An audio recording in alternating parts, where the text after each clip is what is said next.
Les habla Natalia Patiño de la Oficina de Comunicaciones y Prensa del Instituto Caro y Cuervo, entidad adscrita al Ministerio de Cultura de Colombia.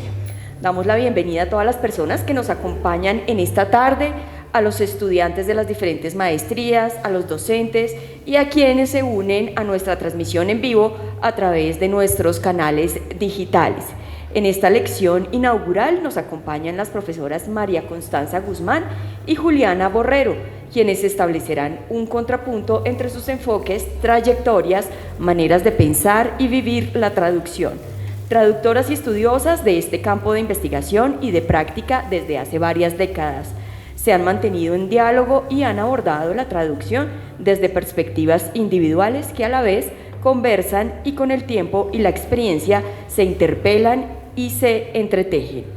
Inicialmente, María Constanza Guzmán comenzará describiendo desde una mirada panorámica el campo de los estudios de traducción desde diversas perspectivas y su inserción en el mismo, desde los estudios latinoamericanos y la literatura comparada. Ahondará en lo que se ha ido esbozando como una traductología latinoamericana y se centrará en ejemplos de su investigación sobre archivos de traductoras y traductores de narrativa y sobre la traducción en revistas latinoamericanas.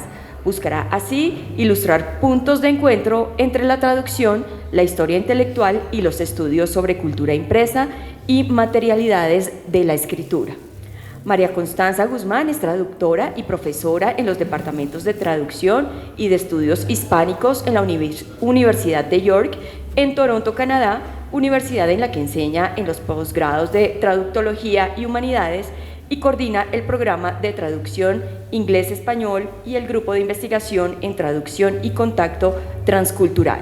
Obtuvo un doctorado en literatura comparada de State University of New York, una maestría en traducción de Kent State University y una licenciatura en filología e idiomas de la Universidad Nacional de Colombia. Sus principales áreas de investigación son la traducción, la literatura comparada y los estudios latinoamericanos. Actualmente tiene una beca del Consejo de Investigación en Ciencias Humanas de Canadá para un proyecto sobre archivos de traductores literarios. Por su parte, Juliana Borrero se centrará en la traducción literaria como forma de escritura, a partir del desmontaje de su propia práctica a través de los años. Desde su visión, la traducción es la forma más íntima de la literatura de un texto, en donde se conjugan la lectura crítica y la creación. Presentará la traducción como un laboratorio de exploración de relaciones entre el lenguaje y los cuerpos, que además es una oportunidad para pensar de manera situada las relaciones entre género y lenguaje.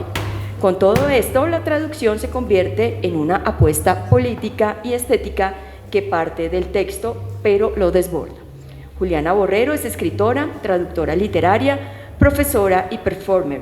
Ha traducido 2 antologías de Edgar Allan Poe, Narraciones Extraordinarias y Berenice y otras mujeres misteriosas, y cuentos Rudyard Kipling y Dylan Thomas, con Panamericana Editorial, y la colección de poemas eróticos experimentales Aureola de Carole Mazo, publicada por Cajón Desastre en diciembre de 2022, gracias a la residencia de traducción literaria en Banff Center of the Arts y a la beca de publicación con editoriales independientes, emergentes y comunitarias de IDARTES. Autora del libro Las Extraterrestres, publicado por Cajón Desastre en 2021, sus escritos son una exploración de las posibilidades corporales y performativas del texto literario. Es profesora de la Universidad Pedagógica y Tecnológica de Colombia desde hace más de 20 años, donde ha orientado clases de traducción, literatura anglosajona, creación literaria y donde ha desarrollado investigaciones y publicaciones sobre literatura y cuerpo, traducción literaria, literatura expandida e investigación-creación. Es la actual coordinadora de la maestría en literatura con sede en Tunja de esta universidad.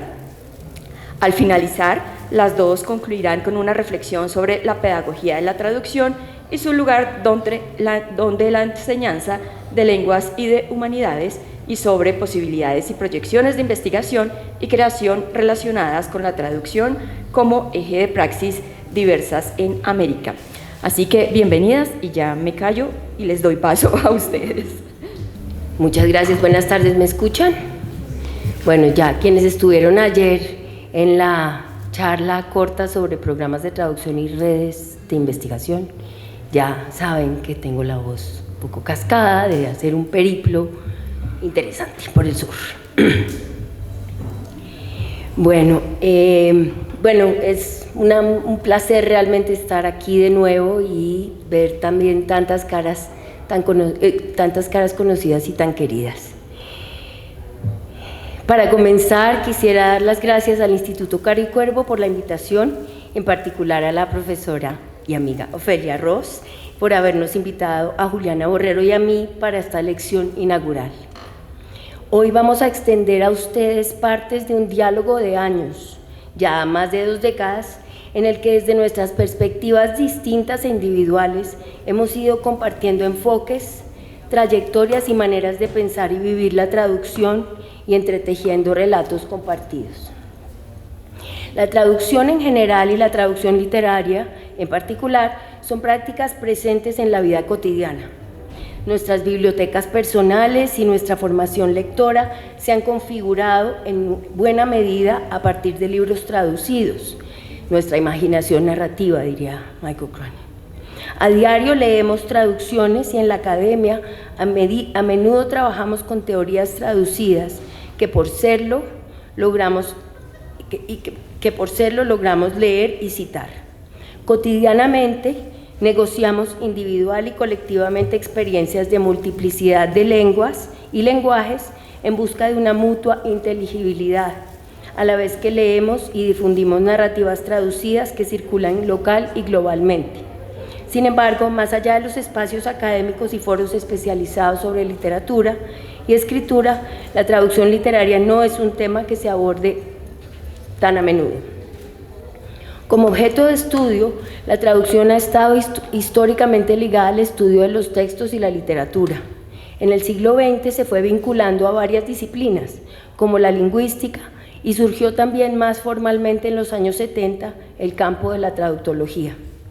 En el proceso de diversificación de este campo, también llamado interdisciplina, vemos perspectivas diversas, tanto desde el análisis del discurso, los estudios literarios, la sociología de la lectura, con estudios sobre polisistemas o la teoría de la recepción, la filosofía, la historia y otras. Tenemos perspectivas históricas que abordan tanto la traducción en el contexto colonial, como es el caso de traductores e intérpretes en la conquista de América, como en procesos de independencia y formación de las repúblicas, siglo XIX en América, el mismo Andrés Bello fue traductor, e historia más reciente. En las últimas décadas, desde el llamado giro cultural, se han asentado de manera más clara y enfática las cuestiones de género, política, subjetividad e ideología. La traducción y su estudio se nutren desde cuestiones relacionadas con la traducción audiovisual y tecnologías, la relación máquina-humano, como también de enfoques desde la literatura comparada. Por ejemplo, tenemos el concepto de la zona de traducción que propuso Emily Apter. Los estudios culturales y en general, miradas desde las humanidades contemporáneas, cuestiones de perspectivas sobre ecocrítica y poshumanismo. En mi trabajo parto de que la traducción ha sido un eje de la producción cultural en la historia intelectual en América Latina y el Caribe. Me he centrado en el siglo XX, en particular en la segunda mitad, periodo importante en la internacionalización de la literatura latinoamericana. He explorado la traducción más que todo desde la exterioridad del texto, acercándome a los vectores de intercambio discursivo y simbólico.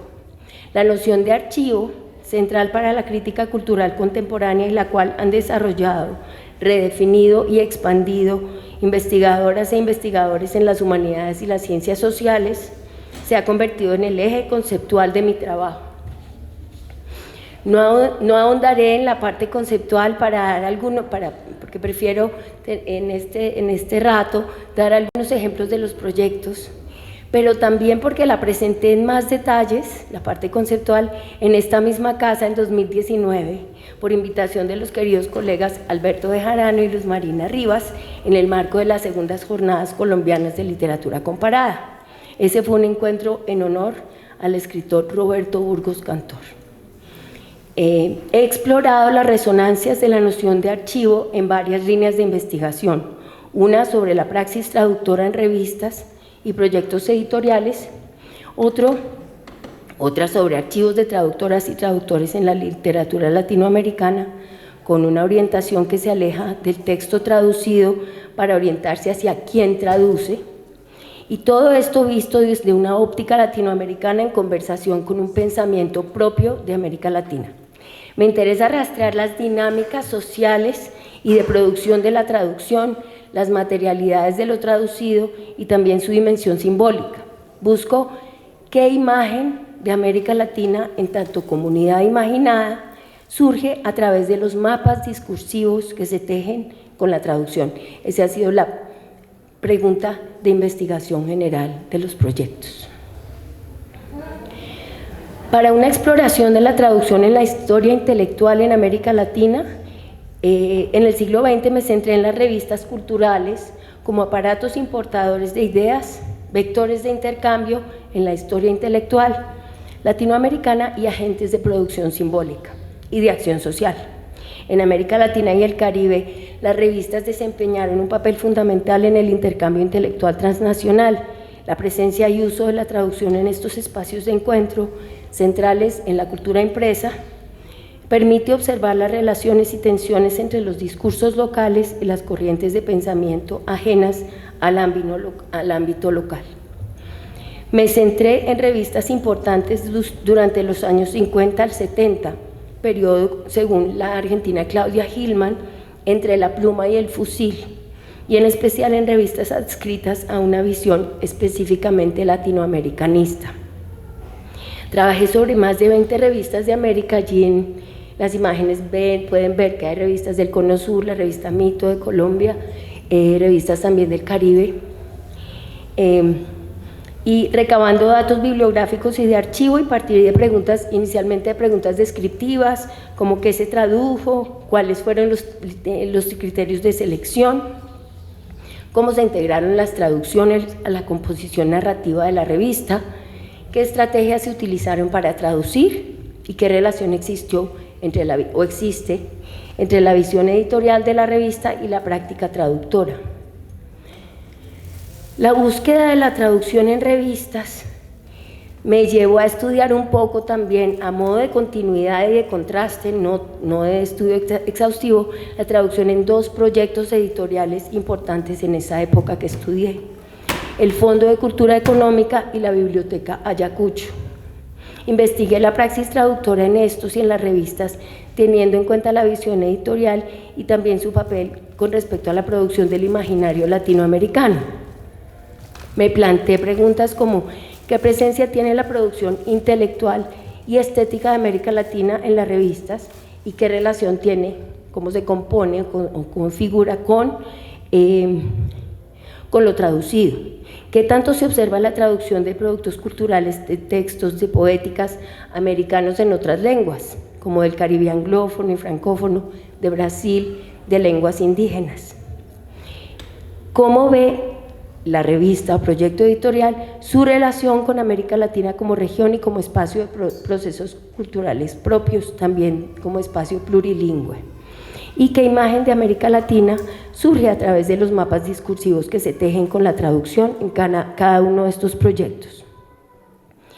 Este proyecto sobre las revistas me permitió rastrear en qué medida los proyectos editoriales se ven o no a sí mismos como dispositivos importadores de cultura, entrever la marca de los momentos históricos y de las pulsiones individuales y colectivas a través de la traducción y también por extensión de la práctica editorial, y diferenciar proyectos para los que la traducción es un ejercicio de importación unidireccional con tendencias eurocéntricas, universalizantes y occidentalistas, de otros que a partir de experiencias de traducción multidireccionales y de intercambios más recíprocos produjeron otras cartografías de producción del conocimiento y vectores de relación intelectual. Y para eso el espacio del Caribe y específicamente de la institución Casa de las Américas y su revista fueron un caso ejemplar.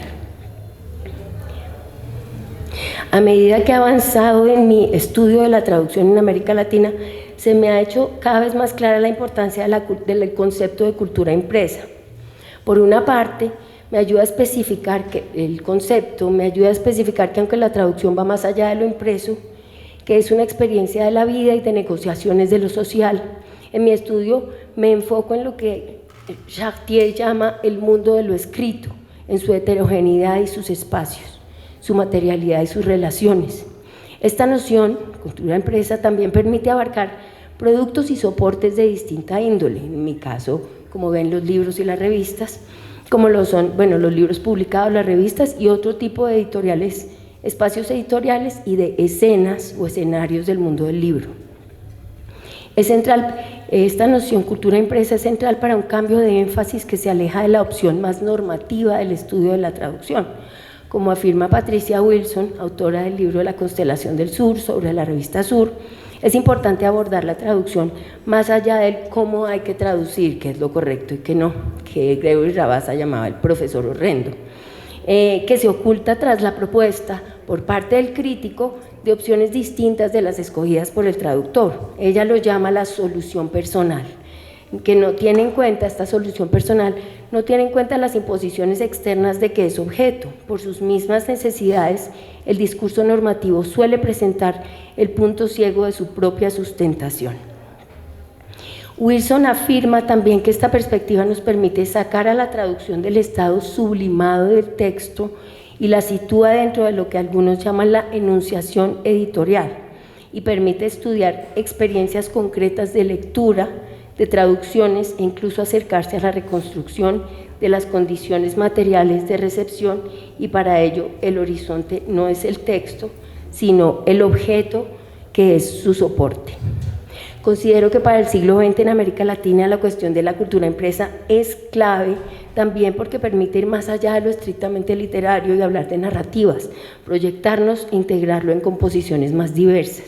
Lo que es fundamental, dada la multiplicidad de géneros, espacios y prácticas de expresión que ha caracterizado lo que llamamos el pensamiento latinoamericano. También permite vincular campos y disciplinas diversas y hacer posibles conversaciones como en un espacio como este, el Instituto Caro y Cuervo, que articula distintas disciplinas y líneas de investigación. Se puede abordar desde estos proyectos el estudio de las lenguas y plurilingüismo, los estudios literarios, la escritura y creación, los estudios editoriales y muchas cuestiones más. La traducción es un nodo conceptual abierto y un espacio de praxis que convoca miradas diversas. Refiriéndose a la relación cultura impresa, entre la relación entre la cultura impresa y los traductores como agentes importadores, Wilson anota que si bien se señala con frecuencia el etnocentrismo que impera en las modalidades de pasaje de textos literarios de una lengua a otra, lo que suele silenciarse son las identidades de los agentes de este pasaje, así como su ubicación en el mundo social que autoriza su intervención, a veces innovadora, otras conformista. Lo cierto es que a partir del centro fundamental, pues sigue la cita, pero por momentos ignorado y menoscabado, que es la traducción, otras prácticas se van escalonando: la edición, la corrección, los prólogos del editor y del traductor, las palabras preliminares, etc. Los agentes de esas prácticas, que como en un gradiente de jerarquía se van ordenando en torno a la traducción propiamente dicha, tienen una relevancia específica en todo el proceso de importación literaria. Desde mi primera investigación hasta ahora me he centrado más que en las traducciones en quienes traducen.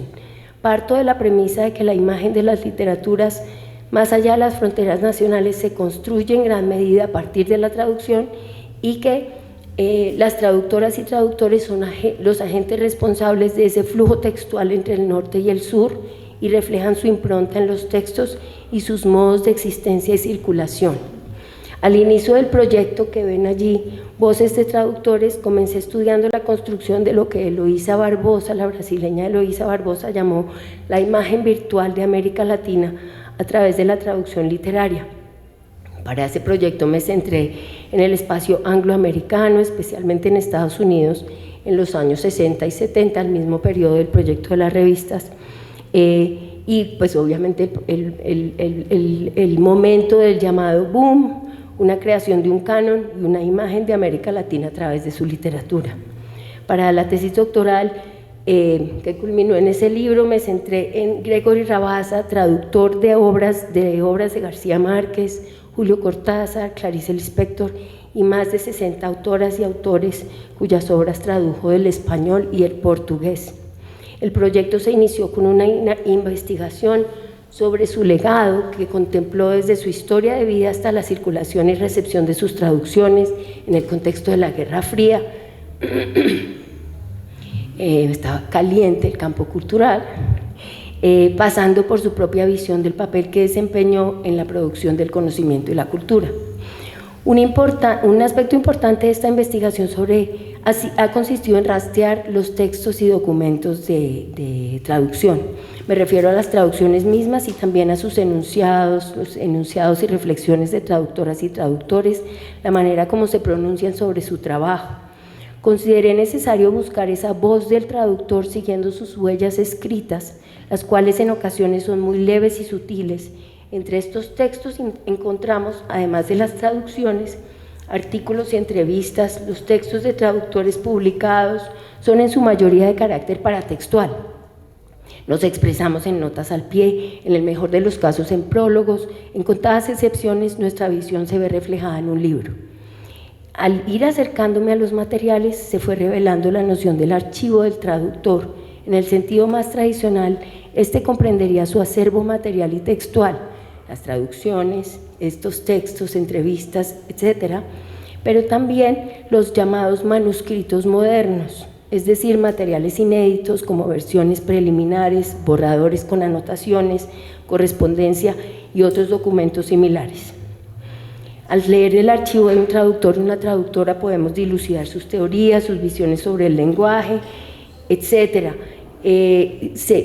Podemos mirar la materialidad de la práctica, pero esta también se ve excedida por la biografía y la historia de vida del sujeto que traduce. La singularidad conceptual del archivo del traductor radica en buena medida en que articula también el conjunto de elementos biográficos y de prácticas, actos y agentes de producción cultural ligados al evento traductor y sus relaciones.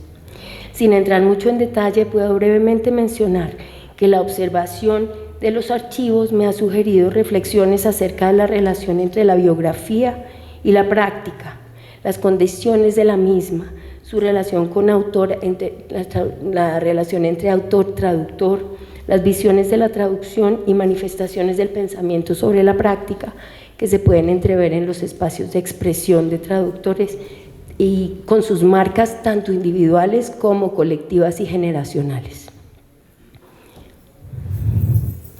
Mi interés en sacar a la luz los textos y documentos, las voces de los traductores, sus historias de vida, estos otros saberes como parte de una genealogía de la traducción, más allá de las traducciones mismas, ha sido sumar estos elementos al relato que se puede componer a partir de los fragmentos de una historia intelectual. Actualmente estoy trabajando en un proyecto que mencionaron inicialmente, que se titula en inglés Translators Archives, Voicing Cultural Agency in Print Culture in the Americas, que está apoyado por una beca del Consejo Canadiense de Investigación. He podido ampliar, gracias a la beca, hablando de condiciones materiales, ampliar el ámbito en el cual investigo el rol y el lugar que ocupan la traducción literaria y los traductores y traductoras en la cultura impresa. Sobre la base de esta imagen magnífica que creó un artista que está aquí presente, muchas gracias. Esta es la imagen inicial del proyecto. El carácter sobre la base de escritos de traductores y también de material inédito, aquí tenemos algunas imágenes del archivo de Gregory Rabassa, anotaciones, la primera página de la traducción de 100 años de soledad al inglés, correspondencia con Cortázar. Aquí tenemos también del archivo de Susan G. Levin, correspondencia de muchos años con Manuel Puig, dibujos y notas de Nicanor Parra, etcétera, todos estos materiales de archivo sin publicar. Sobre la base de estos escritos y también de material inédito, el proyecto busca documentar y examinar espacios de sociabilidad intelectual en las Américas. Se incluirá recopilación de datos y materiales relativos a los traductores en Norteamérica y de Latinoamérica, y sobre la base del proyecto inicial, este proyecto mayor incorpora tanto traductores en América Latina como quienes han traducido la literatura latinoamericana a distintas lenguas. La idea no es crear figuras autorales, sino generar una presencia colectiva, una multiplicidad o multitud de figuras relativamente menores, los traductores, para una genealogía de la traducción en el continente. Este proyecto, que abarca más de medio siglo e incluye archivos físicos y digitales, dará paso también a la discusión sobre investigación de archivos, especialmente debido a las transformaciones derivadas del giro digital. El trabajo de los traductores y traductoras cambió completamente a partir del trabajo remoto y los materiales y los proyectos digitales. Como parte del plan de difusión y movilización del conocimiento, el proyecto contempla un componente de visualización y geolocalización. Se trata de un mapa y archivo de traductoras y traductores latinoamericanos, y la idea es que, además de servir a investigadores, también sirva, digamos, a un público más general.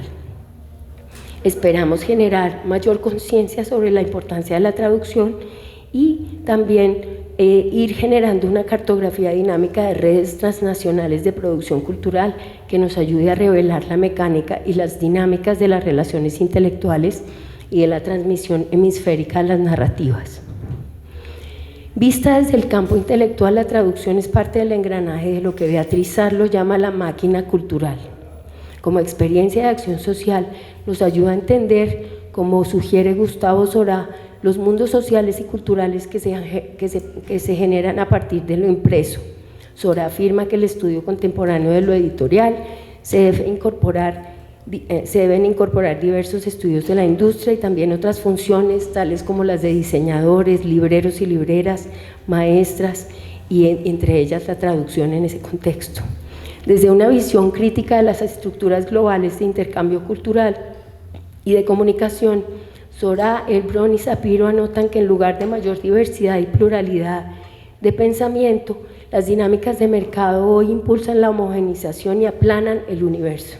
A pesar de que las relaciones de poder y entre las regiones fluctúen, dicen, no hay suficiente evidencia de que en las relaciones sociales contemporáneas existan flujos de comunicación menos asimétricos ni entre individuos de distintas clases, estados u organizaciones. Seguimos dependiendo de recursos que están distribuidos de manera desigual, y esto interviene también la producción de la cultura. Hoy, terminando, entre el siglo XX y el siglo XXI vemos dos fuerzas en tensión, ya que han surgido también respuestas a la gran presión de los mercados y de las industrias culturales, y en particular de la del libro. Colectivos en varias partes del mundo y del continente han ido surgiendo desde lo local. En los años 90, justo en Chile, surge una propuesta por una mayor bibliodiversidad que busca que las personas lectoras tengan acceso a una extensa y nutrida diversidad temática y literaria. La traducción misma es parte de estas dinámicas y puede ser parte de nuevos y diversos flujos narrativos. Para esto es preciso tener una conciencia de que esta va más allá de lo instrumental, considerar los espacios menores, no comerciales y la diversidad de espacios de publicación. Las revistas y otras publicaciones que se animan a traducir en diferentes idiomas, en lenguas indígenas, como la propuesta tan bella de mediación y lenguas indígenas que vimos en la última presentación de la mesa anterior. Todo esto contribuirá a ir más allá de los límites convencionales que nos llevarán a un mundo de mayor bibliodiversidad. Para terminar, solo agregaría que más allá de las líneas y los proyectos de investigación, retomando el tema de esta charla, estamos situadas en la traducción. Nací, viví y estudié en Colombia, soy profesora de traducción, español y humanidades en Canadá. Soy investigadora, traductora, lectora ávida. Tengo una librería en el Caribe colombiano. Me identifico como latinoamericana. Vivo entre América Latina y el Norte. Por opción y por migración, vivo entre lenguas y trato de sintonizar en el sentido de attunement que propone Joshua Price, la escucha para registrar las experiencias de lengua y cultura de las comunidades y multitudes que me rodean. De modo que, como en el sueño que cuenta Rosario Ferré en un texto bello sobre traducción, On Destiny, Language and Translation, mi vida transcurre en aguas de palabras entre dos o más orillas, fluye en corrientes de lenguas entre escuchas y escrituras. La traducción me atraviesa. Es para mí, más que un campo de estudio, parte de una experiencia de vivir y un espacio que me guía y a la vez me interpela. En este camino he tenido durante años interlocutoras con quienes he mantenido viva la pregunta y afinado el pensamiento. Entre ellas la profesora Juliana Borrero, a quien cedo la palabra. Gracias.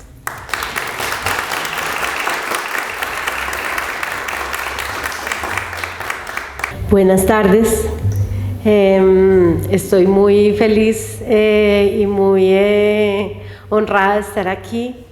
Muchas gracias a la doctora Ofelia Ross por la confianza, por la invitación en nuestro trabajo. Muy feliz de estar aquí en el Caro y Cuervo, que para mí es como una colmena del pensamiento sobre el lenguaje, y entre tantos colegas que admiro, y dialogando aquí con mi super colega y cómplice María Constanza Guzmán. Yo hoy les voy a hablar de la traducción desde la experiencia de una vida.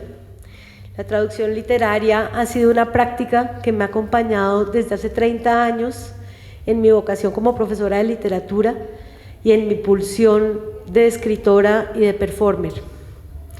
A lo largo de los años, la traducción ha sido un espejo que me ha ayudado a tomar conciencia de la potencia ética y política de mis prácticas de lenguaje y un laboratorio de exploración para mis prácticas de creación literaria y performativa. ¿Cómo nace esta traductora?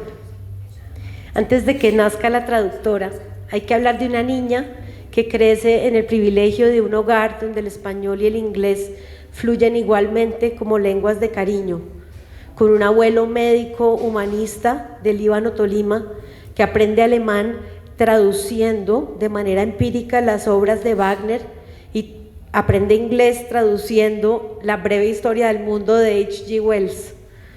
Un padre anglófilo, ingeniero, lector de bestsellers policíacos, que estudió en los Estados Unidos gracias a que su padre se refugió con toda la familia en Nueva York después de meterse en problemas como liberal en la época de la violencia.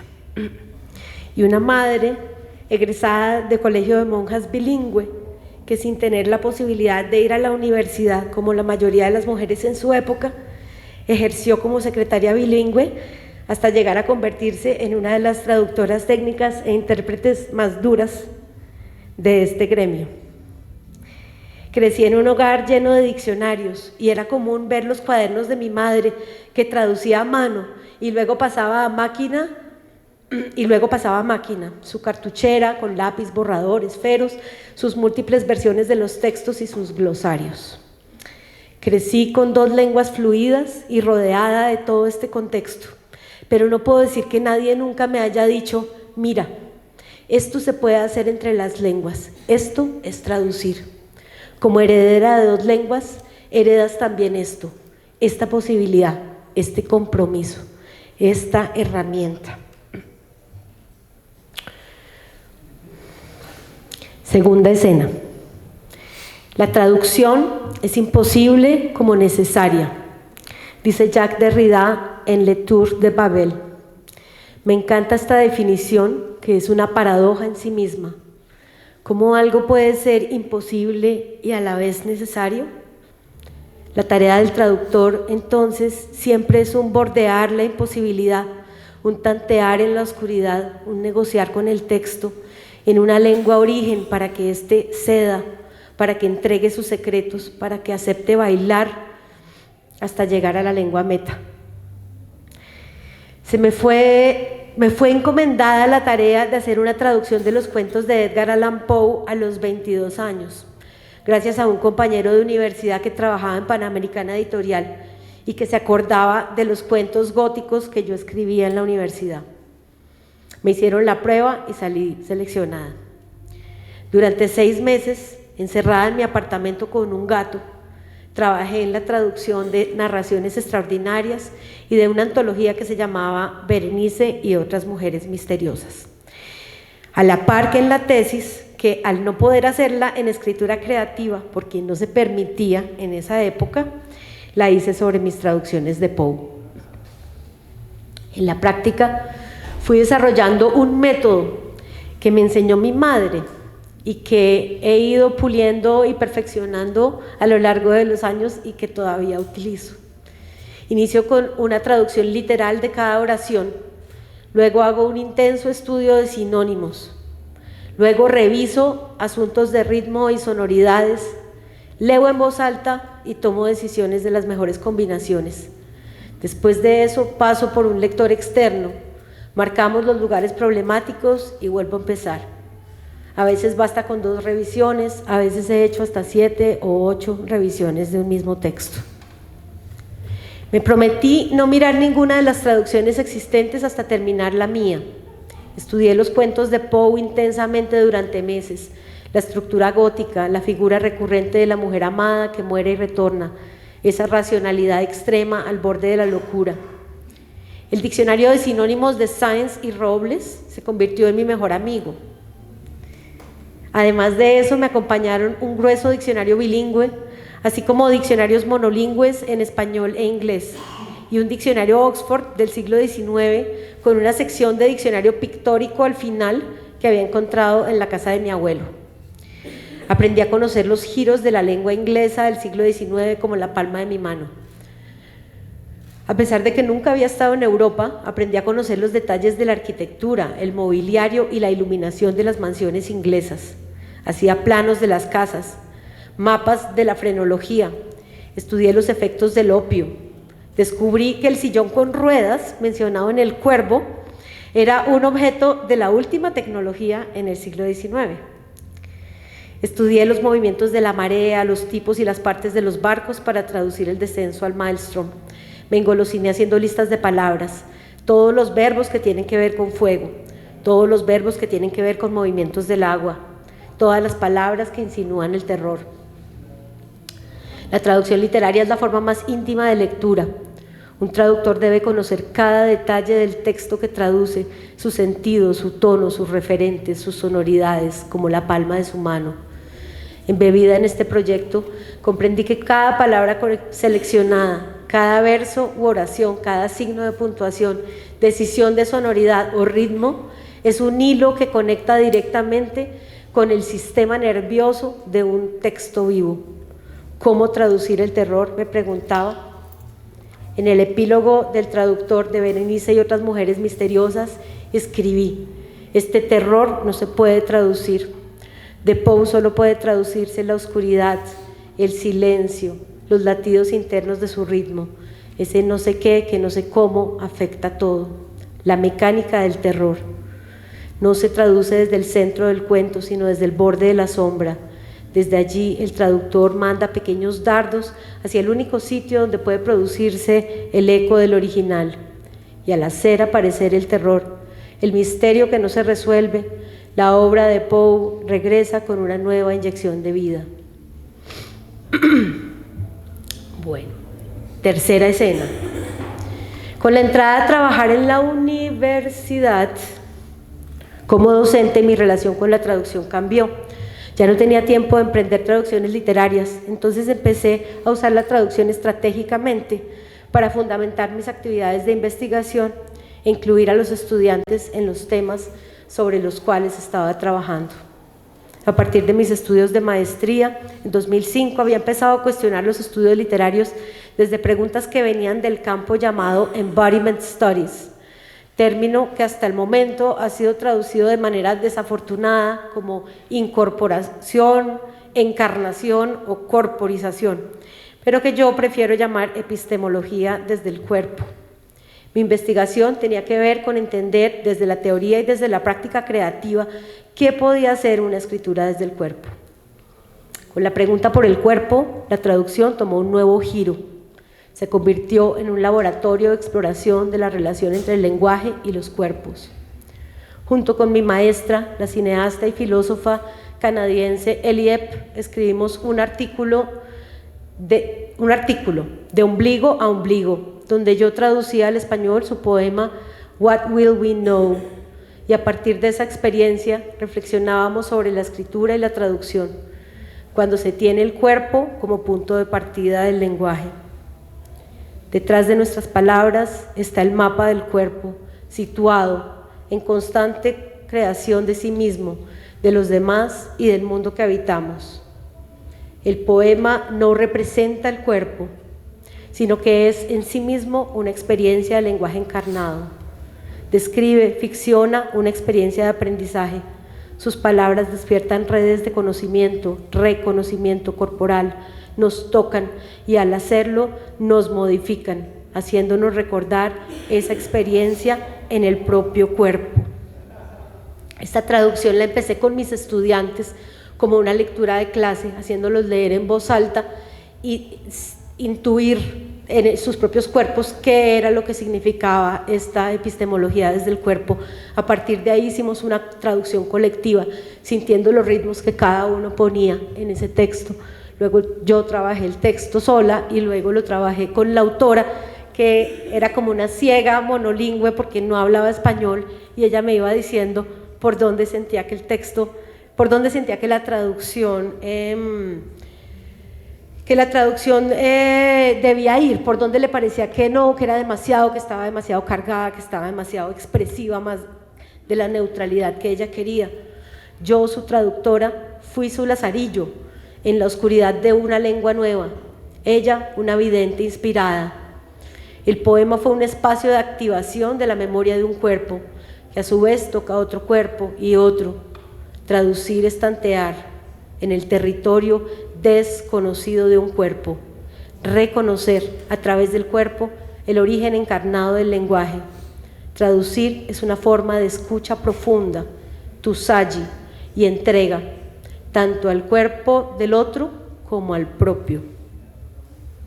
Última escena.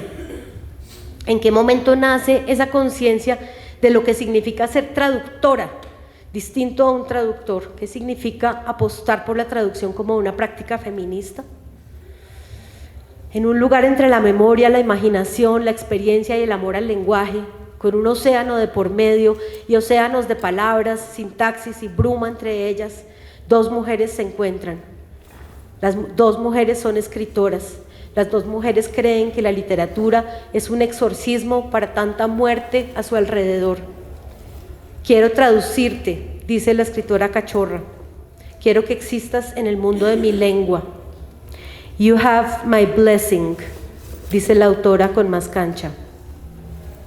Esta es una nueva experiencia para mí, como mujer, traducir a una mujer, que implica ir de mí hacia ti, desde mi sur hasta tu north, desde mis búsquedas a tus discoveries, de mi winter a tu trópico, de mis pies fríos a tu sangre caliente, un pacto que pueda contener todas nuestras flores raras.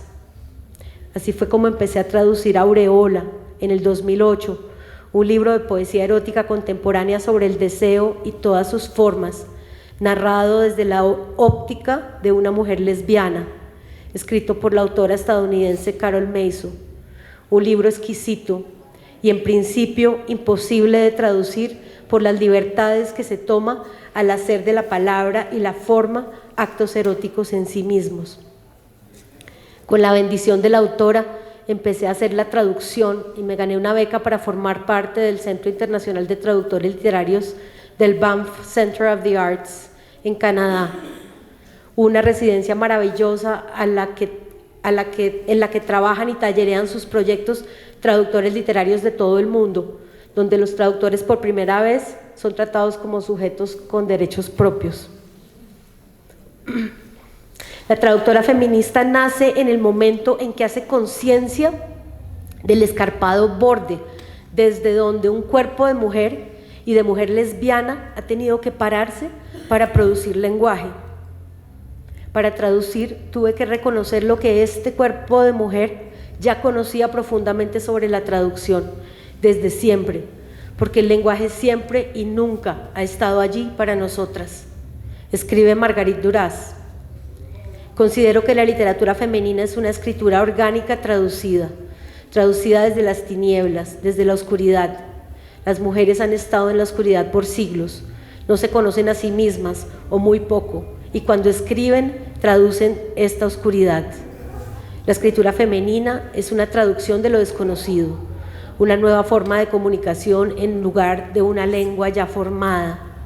Y así yo traduzco a Carol, que a la vez está traduciendo, y en algún lugar de esa neblina espesa nos encontramos, en un amor profundo, extremo, cíclico por el lenguaje, en la esperanza de un lenguaje como el de los amantes, fragmentado y balbuceante, como el de la loca o la clarividente.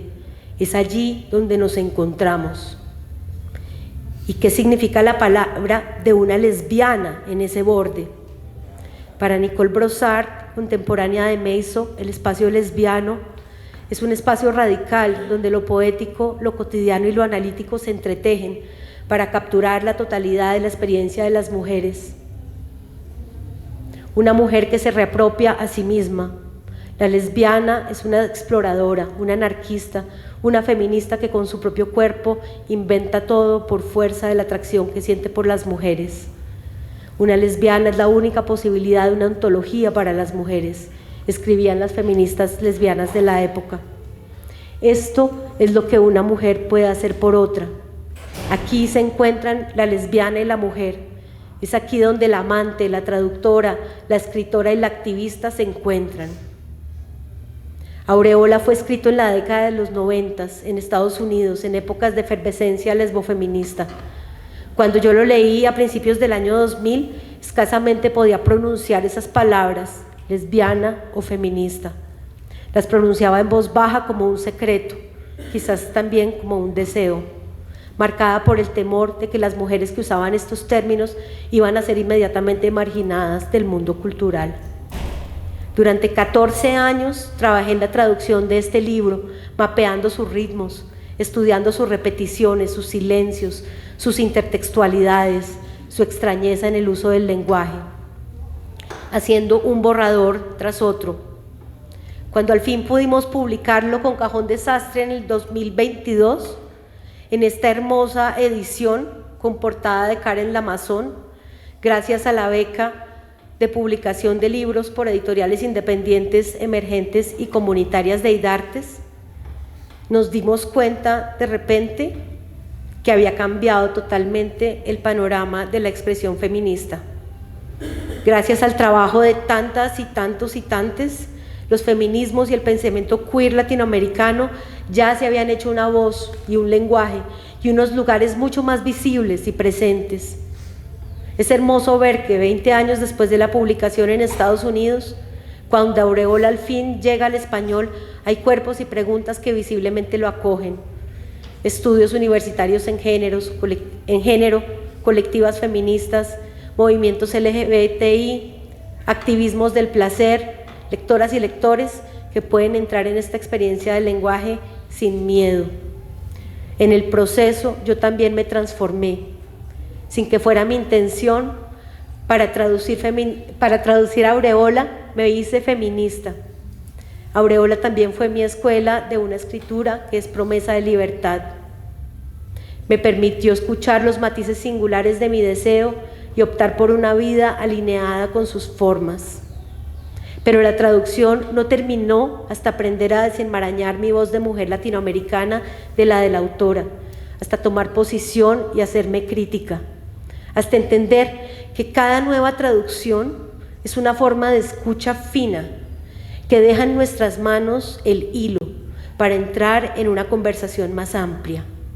La traducción es una forma más de recordar que la palabra viene de los cuerpos que somos, conlleva una responsabilidad ética y política y es siempre la apuesta por un futuro.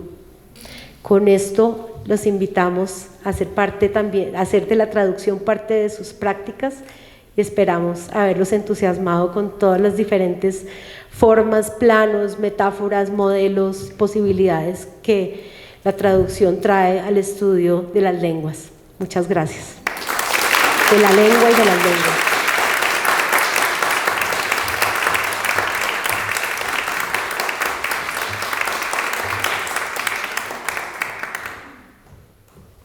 Muchísimas gracias a las dos y queremos saber si tienen preguntas. Tenemos un corto espacio para que lo podamos aprovechar.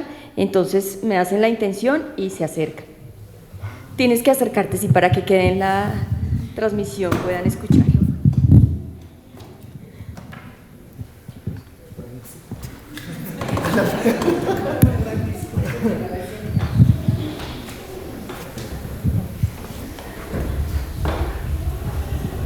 Buenas, gracias a ambas. Y bueno, que vuelvan siempre, ¿no? Quería preguntarles por ese bordear la imposibilidad cuando se traduce y por la tensión que mencionaba Juliana entre, digamos, la precisión y la música y cómo deciden qué se sacrifica, cuándo se sacrifica uno o lo otro, o qué hay en el texto que hace que digan, por ejemplo, yo prefiero ser menos precisa, pero más musical, o viceversa. Sacrifico la música para mayor precisión. Eso.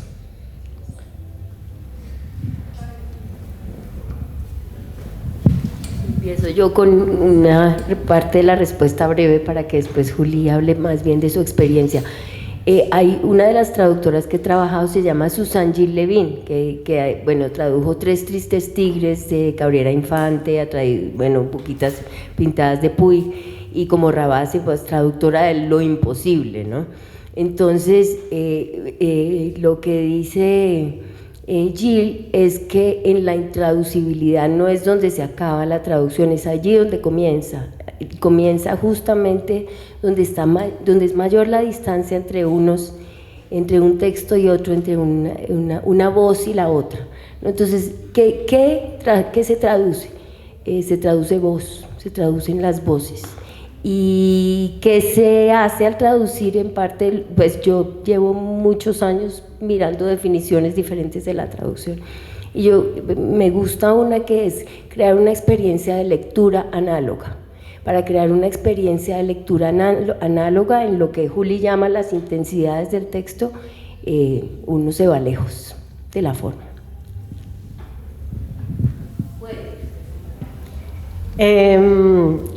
Esa Susan Gil es una musa, es una de nuestras gurús. Ella habla de la traducción como subversión.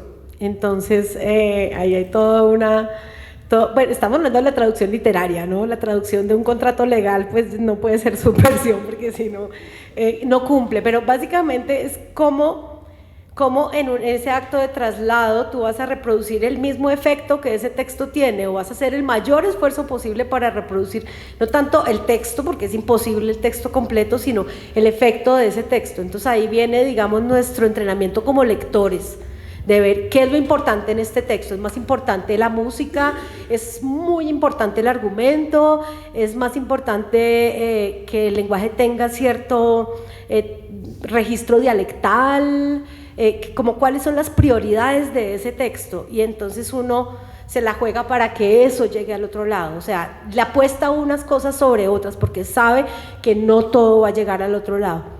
Y sobre la imposibilidad, yo respondería como los deportistas extremos que escalan montañas y esas cosas, pues, hacen bungee, atraviesan el Chicamocha en cuerda floja porque les parece emocionante la cuerda floja, la adrenalina. Creo que algo así, creo que siente el traductor literario, como hijo de madres voy a resolver este problemita.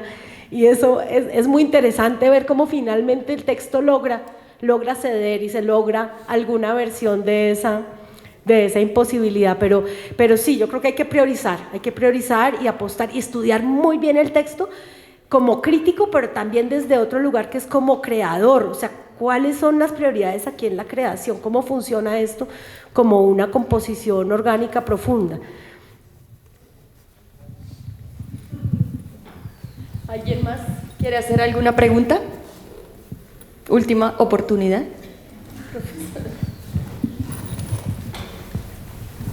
Bueno, felicitaciones a las dos por esas extraordinarias charlas. Quería preguntarle a Constanza sobre el archivo, o sea, ¿algún ejemplo de correspondencia entre autor y traductor que haya sido particularmente iluminador? Gracias, Luz Marina, por tu pregunta. Hay muchísimos, hay tipos de relaciones entre traductores y autores. Hay autores y autoras que desean controlar su texto completamente y para quienes la traducción siempre es como una falsificación de su obra. Hay quienes lo sueltan y dicen, como García Márquez, hagan lo que quieran con ese libro, yo no voy a mirar las traducciones y todo está divino, y muchas gracias por traducirme porque los adoro. Y hay quienes sí se embarcan en un proceso, y eso se ve, por ejemplo, en el caso de los escritores que también son traductores, como Cortázar.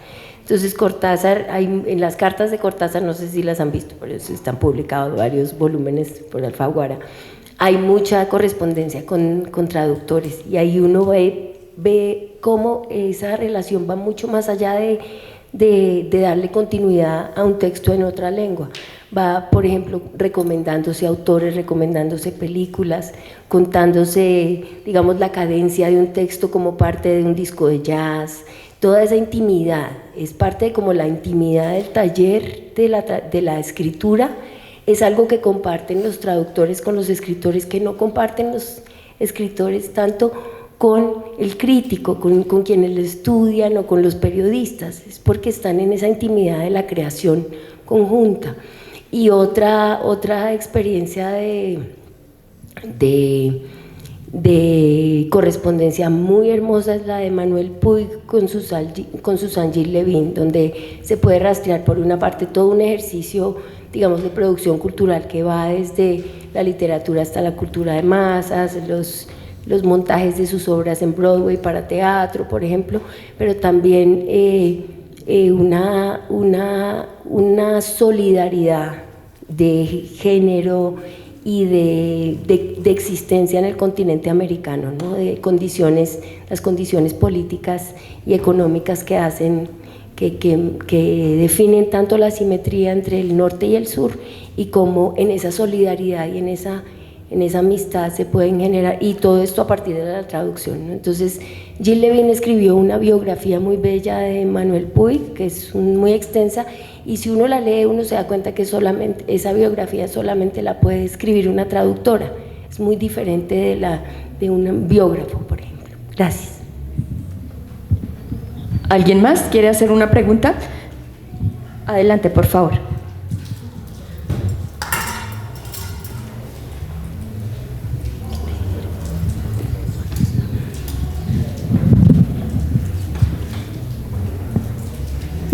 Bueno, gracias. Yo tenía una duda también vinculada al archivo. Ayer, Constanza, nos hablabas de esa evolución que ha tenido la interdisciplina de la traducción, y un poco a la luz del cambio que hemos visto con los mails, por ejemplo, con como estos archivos que empiezan a superponerse y al final la versión inicial se pierde en este mar de cambios, de correcciones, de comentarios que se van eliminando paulatinamente. Quería preguntarles cómo ven ustedes esos cambios tanto en la práctica como en el estudio de las prácticas de traducciones.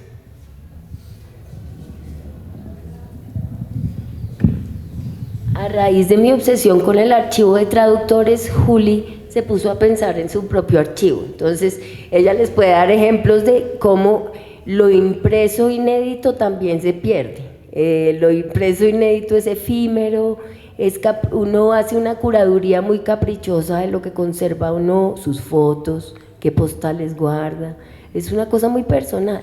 Entonces ese archivo, después de años de huracanes, de viajes, de elecciones caprichosas digamos, de un día para otro, hacen que el archivo material sea fragmentario e incompleto también.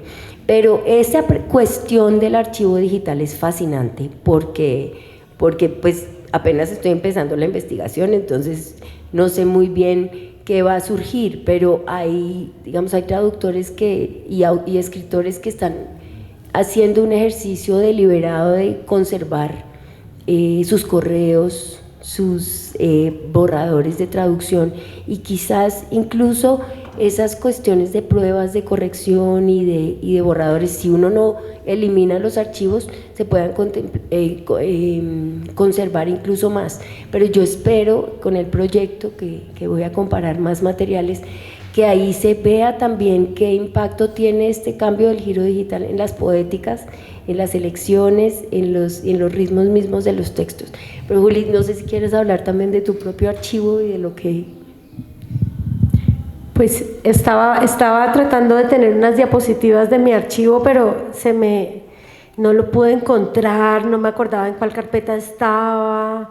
Me costó trabajo, entre tantos papeles que uno tiene, ¿dónde está? Porque yo sé que he guardado algunas muestras.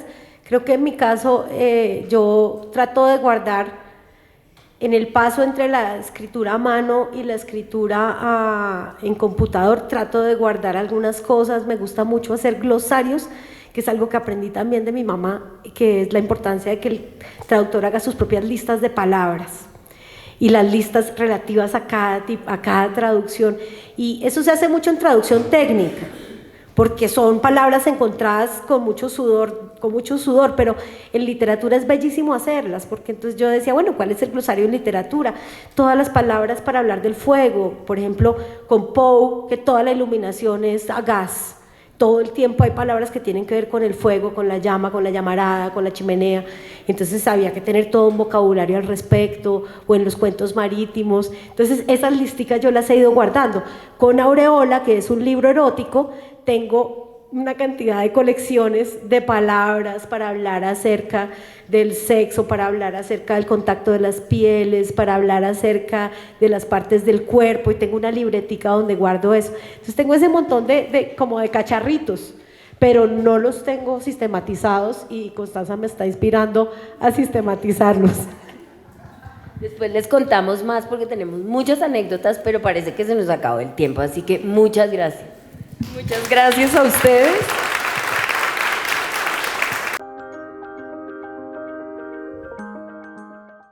Colombia, potencia de la vida.